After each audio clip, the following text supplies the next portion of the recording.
شروع اللہ کے نام سے جو بڑا مہربان نہایت رحم والا ہے۔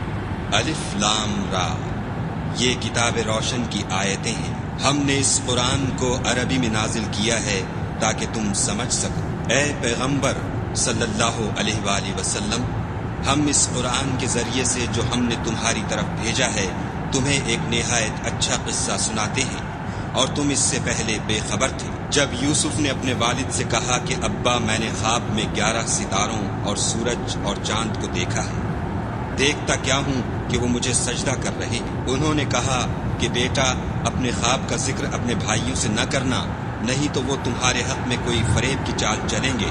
کچھ شک نہیں کہ شیطان انسان کا کھلا دشمن ہے، اور اسی طرح خدا تمہیں برگزیدہ و ممتاز کرے گا اور خواب کی باتوں کی تعبیر کا علم سکھائے گا، اور جس طرح اس نے اپنی نعمت پہلے تمہارے دادا پردادا ابراہیم اور اسحاق پر پوری کی تھی، اسی طرح تم پر اور اولاد یعقوب پر پوری کرے گا۔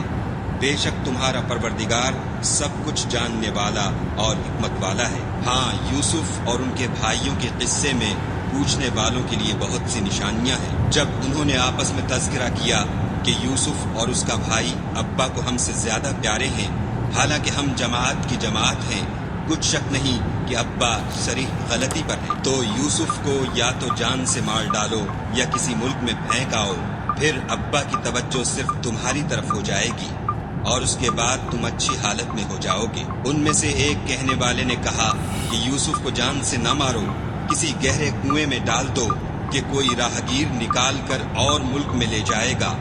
اگر تم کو کرنا ہے تو یوں کرو۔ یہ مشورہ کر کے وہ یعقوب سے کہنے لگے کہ ابا جان، کیا سبب ہے کہ آپ یوسف کے بارے میں ہمارا اعتبار نہیں کرتے، حالانکہ ہم اس کے خیر خواہ ہیں؟ کل اسے ہمارے ساتھ بھیج دیجئے کہ خوب میوے کھائے اور کھیلے کودے، ہم اس کے نگہبان ہیں۔ انہوں نے کہا کہ یہ امر مجھے غمناک کیے دیتا ہے کہ تم اسے لے جاؤ، یعنی وہ مجھ سے جدا ہو جائے، اور مجھے یہ بھی خوف ہے کہ تم کھیل میں اس سے غافل ہو جاؤ اور اسے بھیڑیا کھا جائے۔ وہ کہنے لگے کہ اگر ہماری موجودگی میں کہ ہم ایک طاقتور جماعت ہیں اسے بھیڑیا کھا گیا تو ہم بڑے نقصان میں پڑ گئے۔ غرض جب وہ اس کو لے گئے اور اس بات پر اتفاق کر لیا کہ اس کو گہرے کنویں میں ڈال دیں، تو ہم نے یوسف کی طرف وحی بھیجی کہ ایک وقت ایسا آئے گا کہ تم ان کے اس سلوک سے آگاہ کرو گے اور ان کو اس وحی کی کچھ خبر نہ ہوگی۔ یہ حرکت کر کے وہ رات کے وقت باپ کے پاس روتے ہوئے آئے اور کہنے لگے کہ ابا جان، ہم تو دوڑنے اور ایک دوسرے سے آگے نکلنے میں مصروف ہو گئے اور یوسف کو اپنے اسباب کے پاس چھوڑ گئے تو اسے بھیڑیا کھا گیا، اور آپ ہماری بات کو گو ہم سچ ہی کہتے ہوں باور نہیں کریں گے، اور ان کے کرتے پر جھوٹ موٹ کا لہو بھی لگا لائے۔ یعقوب نے کہا کہ حقیقت الحال یوں نہیں ہے، بلکہ تم اپنے دل سے یہ بات بنا لائے ہو۔ اچھا، صبر کہ وہی خوب ہے، اور جو تم بیان کرتے ہو اس کے بارے میں خدا ہی سے مدد مطلوب ہے۔ اب خدا کی شان دیکھو کہ اس کنویں کے قریب ایک قافلہ آوارد ہوا اور انہوں نے پانی کے لیے اپنا سقا بھیجا۔ اس نے کنویں میں ڈول لٹکایا تو یوسف اس سے لٹک گئے۔ وہ بولا، صحیح قسمت، یہ تو نہایت حسین لڑکا ہے، اور اس کو قیمتی سرمایہ سمجھ کر چھپا لیا، اور جو کچھ وہ کرتے تھے خدا کو سب معلوم تھا، اور اس کو تھوڑی سی قیمت یعنی معدود چند درہموں پر بیچ ڈالا، اور انہیں ان کے بارے میں کچھ لالچ بھی نہ تھا۔ اور مصر میں جس شخص نے اس کو خریدا، اس نے اپنی بیوی سے جس کا نام زلیخا تھا کہا کہ اس کو عزت و اکرام سے رکھو، عجب نہیں کہ یہ ہمیں فائدہ دے یا ہم اسے بیٹا بنا لیں۔ اس طرح ہم نے یوسف کو سرزمین مصر میں جگہ دی، اور غرض یہ تھی کہ ہم ان کو خواب کی باتوں کی تعبیر سکھائیں، اور خدا اپنے کام پر غالب ہے، لیکن اکثر لوگ نہیں جانتے۔ اور جب وہ اپنی جوانی کو پہنچے تو ہم نے ان کو دانائی اور علم بخشا، اور نیکوکاروں کو ہم اسی طرح بدلہ دیا کرتے ہیں۔ تو جس عورت کے گھر میں وہ رہتے تھے اس نے ان کو اپنی طرف مائل کرنا چاہا، اور دروازے بند کر کے کہنے لگی، یوسف جلدی آؤ۔ انہوں نے کہا کہ خدا پناہ میں رکھے، وہ یعنی تمہارے میاں تو میرے آقا ہیں، انہوں نے مجھے اچھی طرح سے رکھا ہے، میں ایسا ظلم نہیں کر سکتا، بے شک ظالم لوگ فلاح نہیں پائیں گے۔ اور اس عورت نے ان کا قصد کیا اور انہوں نے اس کا قصد کیا، اگر وہ اپنے پروردگار کی نشانی نہ دیکھتے تو جو ہوتا ہوتا، یوں اس لیے کیا گیا کہ ہم ان سے برائی اور بے حیائی کو روک دیں، بے شک وہ ہمارے خالص بندوں میں سے تھے۔ اور دونوں دروازے کی طرف بھاگے، آگے یوسف، پیچھے زلیخا، اور عورت نے ان کا کرتا پیچھے سے پکڑ کر جو کھینچا تو پھاڑ ڈالا، اور دونوں کو دروازے کے پاس عورت کا خامد مل گیا۔ تو عورت بولی کہ جو شخص تمہاری بیوی کے ساتھ برا ارادہ کرے، اس کی اس کے سوا کیا سزا ہے کہ یا تو قید کیا جائے یا دکھ کا عذاب دیا جائے۔ یوسف نے کہا، اسی نے مجھ کو اپنی طرف مائل کرنا چاہا تھا۔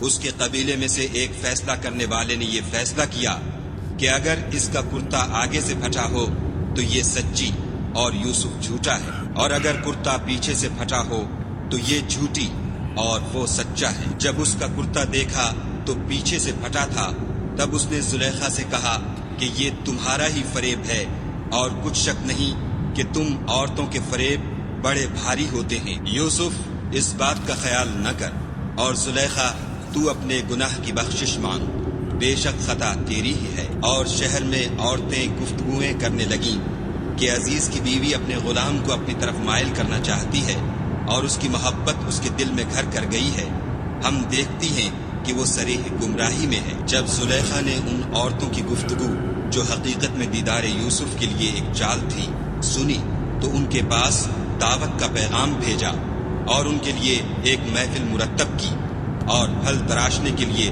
ہر ایک کو ایک ایک چھری دی، اور یوسف سے کہا کہ ان کے سامنے باہر آؤ۔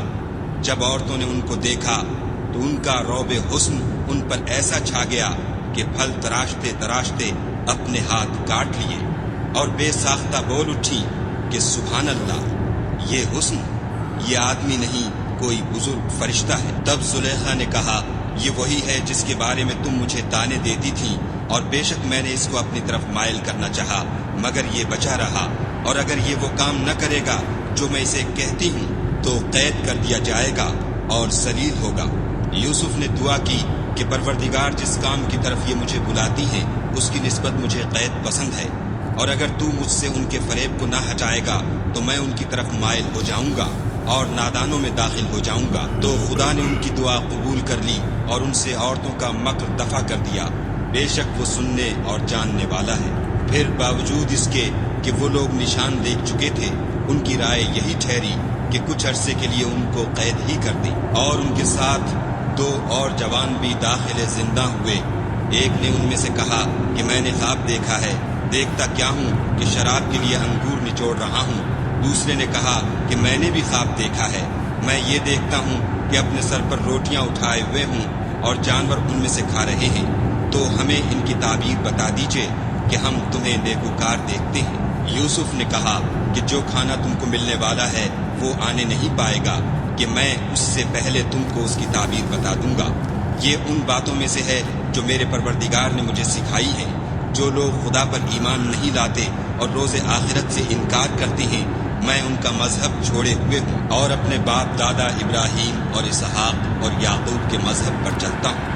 ہمیں شایع نہیں ہے کہ کسی چیز کو خدا کے ساتھ شریک بنائیں، یہ خدا کا فضل ہے ہم پر بھی اور لوگوں پر بھی، لیکن اکثر لوگ شکر نہیں کرتے۔ میرے جیل خانے کے رفیقوں، بھلا کئی جدا جدا آقا اچھے یا ایک خدا یکتا و غالب؟ جن چیزوں کی تم خدا کے سوا پرستش کرتے ہو وہ صرف نام ہی نام ہے جو تم نے اور تمہارے باپ دادا نے رکھ لیے ہیں، خدا نے ان کی کوئی سند نازل نہیں کی۔ سن رکھو کہ خدا کے سوا کسی کی حکومت نہیں ہے، اس نے ارشاد فرمایا ہے کہ اس کے سوا کسی کی عبادت نہ کرو، یہی سیدھا دین ہے، لیکن اکثر لوگ نہیں جانتے۔ میرے جیل خانے کے رفیقوں، تم میں سے ایک جو پہلا خواب بیان کرنے والا ہے وہ تو اپنے آقا کو شراب پلایا کرے گا، اور جو دوسرا ہے وہ سولی دیا جائے گا اور جانور اس کا سر کھا کھا جائیں گے۔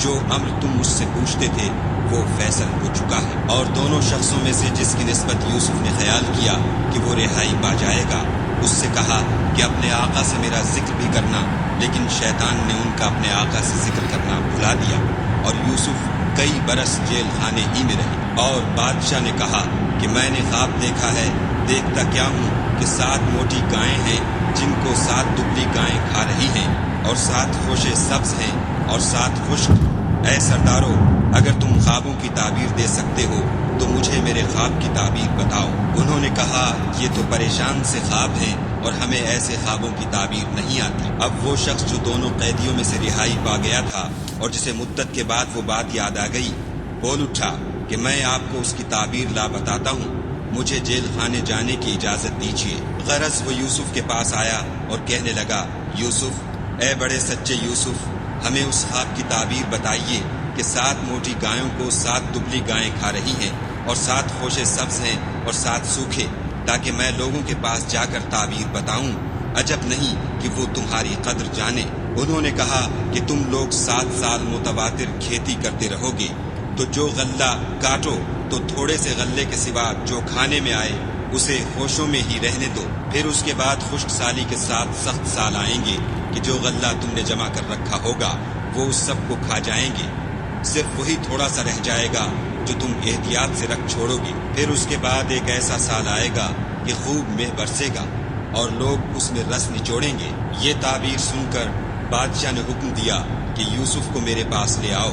جب قاصد ان کے پاس گیا تو انہوں نے کہا کہ اپنے آقا کے پاس واپس جاؤ اور ان سے پوچھو کہ ان عورتوں کا کیا حال ہے جنہوں نے اپنے ہاتھ کاٹ لیے تھے، بے شک میرا پروردگار ان کے مکروں سے خوب واقف ہے۔ بادشاہ نے عورتوں سے پوچھا کہ بھلا اس وقت کیا ہوا تھا جب تم نے یوسف کو اپنی طرف مائل کرنا چاہا؟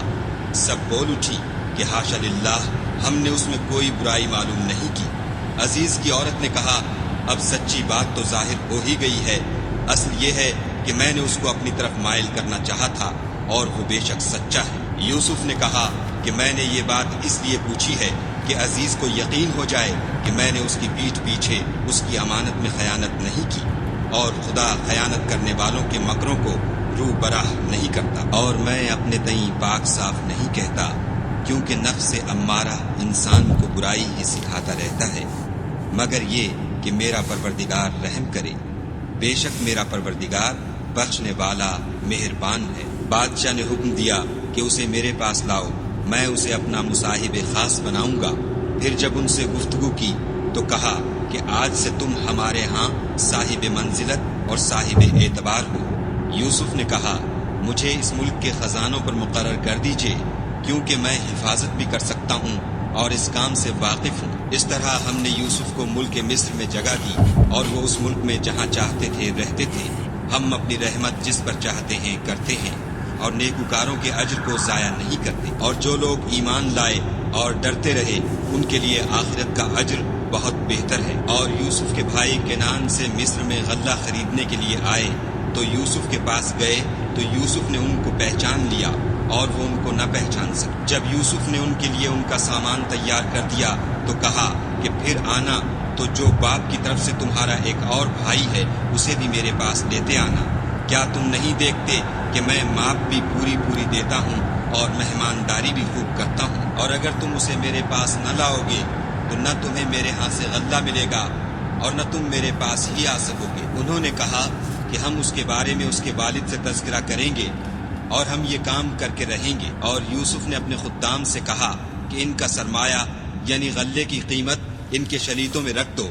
عجب نہیں کہ جب یہ اپنے اہل و عیال میں جائیں تو اسے پہچان لیں، اور عجب نہیں کہ یہ پھر یہاں آئیں۔ جب وہ اپنے باپ کے پاس واپس گئے تو کہنے لگے کہ ابا، جب تک ہم بنیامین کو ساتھ نہ لے جائیں ہمارے لیے غلے کی بندش کر دی گئی ہے، تو ہمارے ساتھ ہمارے بھائی کو بھیج دیجئے تاکہ ہم پھر غلہ لائیں اور ہم اس کے نگہبان ہیں۔ یعقوب نے کہا کہ میں اس کے بارے میں تمہارا اعتبار نہیں کرتا مگر ویسا ہی جیسا پہلے اس کے بھائی کے بارے میں کیا تھا، سو خدا ہی بہتر نگہبان ہے اور وہ سب سے زیادہ رحم کرنے والا ہے۔ اور جب انہوں نے اپنا اسباب کھولا تو دیکھا کہ ان کا سرمایہ واپس کر دیا گیا ہے۔ کہنے لگے، ابا ہمیں اور کیا چاہیے؟ دیکھیے یہ ہماری پونجی بھی ہمیں واپس کر دی گئی ہے، اور اب ہم اپنے اہل و عیال کے لیے پھر غلہ لائیں گے اور اپنے بھائی کی نگہبانی کریں گے، اور ایک بار شتر زیادہ لائیں گے کہ یہ غلہ جو ہم لائے ہیں تھوڑا ہے۔ یعقوب نے کہا کہ جب تک تم خدا کا عہد نہ دو کہ اس کو میرے پاس صحیح و سالم لے آؤ گے، میں اسے ہرگز تمہارے ساتھ نہیں بھیجنے کا، مگر یہ کہ تم گھیر لیے جاؤ یعنی بے بس ہو جاؤ تو مجبوری ہے۔ جب انہوں نے ان سے عہد کرایا تو یعقوب نے کہا کہ جو قول و قرار ہم کر رہے ہیں اس کا خدا ضامن ہے، اور ہدایت کی کہ بیٹا ایک ہی دروازے سے داخل نہ ہونا بلکہ جدا جدا دروازوں سے داخل ہونا، اور میں خدا کی تقدیر تو تم سے نہیں روک سکتا، بے شک حکم اسی کا ہے، میں اسی پر بھروسہ رکھتا ہوں، اور اہل توکل کو اسی پر بھروسہ رکھنا چاہیے۔ اور جب وہ ان مقامات سے داخل ہوئے جہاں جہاں سے داخل ہونے کے لیے باپ نے ان سے کہا تھا، تو وہ تدبیر خدا کے حکم کو ذرا بھی ٹال نہیں سکتی تھی۔ ہاں، وہ یعقوب کے دل کی خواہش تھی جو انہوں نے پوری کی تھی، اور بے شک وہ صاحب علم تھے، کیونکہ ہم نے ان کو علم سکھایا تھا، لیکن اکثر لوگ نہیں جانتے۔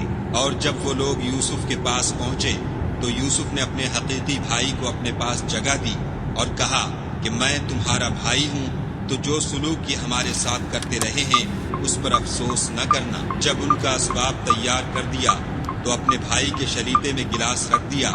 پھر جب وہ آبادی سے باہر نکل گئے تو ایک پکارنے والے نے آواز دی کہ قافلے والو، تم تو چور ہو۔ وہ ان کی طرف متوجہ ہو کر کہنے لگے کہ تمہاری کیا چیز کھو گئی ہے؟ وہ بولے کہ بادشاہ کے پانی پینے کا گلاس کھو گیا ہے، اور جو شخص اس کو لے آئے اس کے لیے ایک بار شتر انعام، اور میں اس کا ضامن ہوں۔ وہ کہنے لگے کہ خدا کی قسم، تم کو معلوم ہے کہ ہم اس ملک میں اس لیے نہیں آئے کہ خرابی کریں، اور نہ ہم چوری کیا کرتے ہیں۔ بولے کہ اگر تم جھوٹے نکلے یعنی چوری ثابت ہوئی تو اس کی سزا کیا؟ انہوں نے کہا کہ اس کی سزا یہ کہ جس کے شریطے میں وہ دستیاب ہو وہی اس کا بدل قرار دیا جائے، ہم ظالموں کو یہی سزا دیا کرتے ہیں۔ پھر یوسف نے اپنے بھائی کے شریطے سے پہلے ان کے شریطوں کو دیکھنا شروع کیا، پھر اپنے بھائی کے شریطے میں سے اس کو نکال لیا۔ اس طرح ہم نے یوسف کے لیے تدبیر کی، ورنہ بادشاہ کے قانون کے مطابق وہ مشیت خدا کے سوا اپنے بھائی کو لے نہیں سکتے تھے۔ ہم جس کے چاہتے ہیں درجے بلند کرتے ہیں، اور ہر علم والے سے دوسرا علم والا بڑھ کر ہے۔ برادران یوسف نے کہا کہ اگر اس نے چوری کی ہو تو کچھ عجب نہیں کہ اس کے ایک بھائی نے بھی پہلے چوری کی تھی۔ یوسف نے اس بات کو اپنے دل میں مخفی رکھا اور ان پر ظاہر نہ ہونے دیا، اور کہا کہ تم بڑے بدقماش ہو، اور جو تم بیان کرتے ہو خدا اسے خوب جانتا ہے۔ وہ کہنے لگے کہ اے عزیز، اس کے والد بہت بوڑھے ہیں اور اس سے بہت محبت رکھتے ہیں، تو اس کو چھوڑ دیجئے اور اس کی جگہ ہم میں سے کسی کو رکھ لیجئے، ہم دیکھتے ہیں کہ آپ احسان کرنے والے ہیں۔ یوسف نے کہا کہ خدا پناہ میں رکھے کہ جس شخص کے پاس ہم نے اپنی چیز پائی ہے اس کے سوا کسی اور کو پکڑ لیں، ایسا کریں تو ہم بڑے بے انصاف ہیں۔ جب وہ اس سے نا امید ہو گئے تو الگ ہو کر صلاح کرنے لگے۔ سب سے بڑے نے کہا کیا تم نہیں جانتے کہ تمہارے والد نے تم سے خدا کا عہد لیا ہے، اور اس سے پہلے بھی تم یوسف کے بارے میں قصور کر چکے ہو، تو جب تک والد صاحب مجھے حکم نہ دیں میں تو اس جگہ سے ہلنے کا نہیں، یا خدا میرے لیے کوئی اور تدبیر کرے، اور وہ سب سے بہتر فیصلہ کرنے والا ہے۔ تم سب والد صاحب کے پاس واپس جاؤ اور کہو کہ ابا، آپ کے صاحبزادے نے وہاں جا کر چوری کی، اور ہم نے تو اپنی دانست کے مطابق آپ سے اس کے لے آنے کا عہد کیا تھا، مگر ہم غیب کی باتوں کے جاننے اور یاد رکھنے والے تو نہیں تھے، اور جس بستی میں ہم ٹھہرے تھے وہاں سے یعنی اہل مصر سے، اور جس قافلے میں آئے ہیں اس سے دریافت کر لیجئے، اور ہم اس بیان میں بالکل سچے ہیں۔ جب انہوں نے یہ بات یعقوب سے آ کر کہی تو انہوں نے کہا کہ حقیقت یوں نہیں ہے، بلکہ یہ بات تم نے اپنے دل سے بنا لی ہے، تو صبر ہی بہتر ہے۔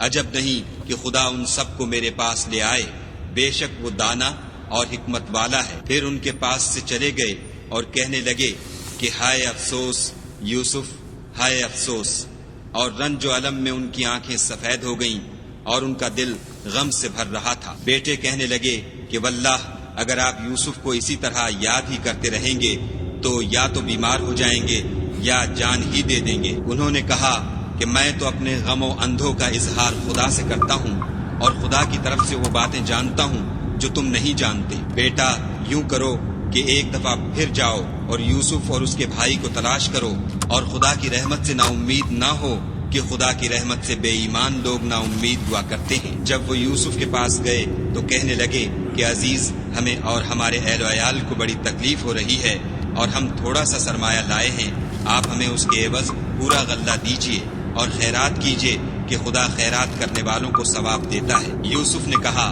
تمہیں معلوم ہے کہ جب تم نادانی میں پھنسے ہوئے تھے تو تم نے یوسف اور اس کے بھائی کے ساتھ کیا کیا تھا؟ وہ بولے، کیا تم ہی یوسف ہو؟ انہوں نے کہا، ہاں میں ہی یوسف ہوں، اور بنیامین کی طرف اشارہ کر کے کہنے لگے، یہ میرا بھائی ہے۔ خدا نے ہم پر بڑا احسان کیا ہے۔ جو شخص خدا سے ڈرتا اور صبر کرتا ہے تو خدا نیکوکاروں کا اجر ضائع نہیں کرتا۔ وہ بولے، خدا کی قسم، خدا نے تم کو ہم پر فضیلت بخشی ہے اور بے شک ہم خطا کار تھے۔ یوسف نے کہا کہ آج کے دن سے تم پر کچھ عتاب و ملامت نہیں ہے، خدا تم کو معاف کرے اور وہ بہت رحم کرنے والا ہے۔ یہ میرا کرتا لے جاؤ اور اسے والد صاحب کے منہ پر ڈال دو، وہ بینا ہو جائیں گے، اور اپنے تمام اہل و عیال کو میرے پاس لے آؤ۔ اور جب قافلہ مصر سے روانہ ہوا تو ان کے والد کہنے لگے کہ اگر مجھ کو یہ نہ کہو کہ بوڑھا بہک گیا ہے تو مجھے تو یوسف کی بو آ رہی ہے۔ وہ بولے کہ واللہ آپ اسی قدیم غلطی میں مبتلا ہیں۔ جب خوشخبری دینے والا آ پہنچا تو کرتا یعقوب کے منہ پر ڈال دیا اور وہ بینا ہو گئے، اور بیٹوں سے کہنے لگے، کیا میں نے تم سے نہیں کہا تھا کہ میں خدا کی طرف سے وہ باتیں جانتا ہوں جو تم نہیں جانتے؟ بیٹوں نے کہا کہ ابا، ہمارے لیے ہمارے گناہ کی مغفرت مانگیے، بے شک ہم خطا کار تھے۔ انہوں نے کہا